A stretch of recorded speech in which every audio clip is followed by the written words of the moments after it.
করতেছো, ছবি দেখাও। এই যে খালো, আপনার ছেলের জন্য সুন্দরী মেয়ের ছবি নিয়েছি। সুন্দরী মেয়ে, এটা বাদ।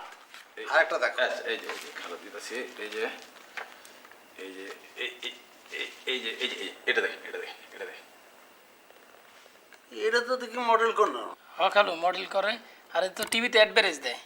ধুর, এইবার এই যে খালো, এই যে দেখেন।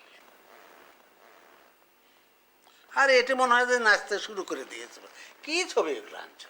এই যে দেখেন খালো, এই যে আপনার জন্য সুন্দরী মেয়ের ছবি। আমার জন্য কেন? আমার ছেলের জন্য, এই কথাটা মাথার মধ্যে থাকে না। হ্যাঁ, এটা কোন রকম ভদ্র মনে হচ্ছে। হ্যাঁ, এটা ভালো দেয়। তো এটা চলে। তো মেয়ের বাপ কি করে? ওই বড় সম্মানী লোক। আরে সম্মান ধুয়ে পানি খাবো? চাকরি করে না ব্যবসা করে? সরকারি চাকরি করে। ও সরকারি কোন ডিপার্টমেন্টে?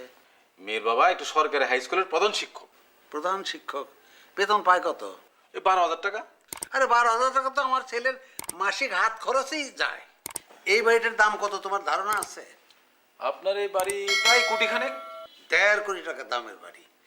তুমি আনবা মিয়া যার বাপের 3 কোটি টাকা সম্পত্তি আছে। ঠিক আছে খালো, কোনো সমস্যা নাই, আমি মেয়ে ম্যানেজ করব। কিন্তু খালো, আপনার সমস্যা তো খালো দুইটা। আমার সমস্যা? আমার কি সমস্যা? খালো, আপনার সমস্যা নাই, সমস্যা হলো আপনার ছেলের। কি সমস্যা? এই প্রথম সমস্যা হলো আপনার ছেলে তো বেকার, কোনো কাজ কাম করে না। বেকার? আরে আমার ছেলে তো বেকার আমি করে রাখছি। তার 1.5 কোটি টাকার সম্পত্তি আছে, তার ছেলেরা কি কাম করে খাবে নাকি? আর একটা কি সমস্যা?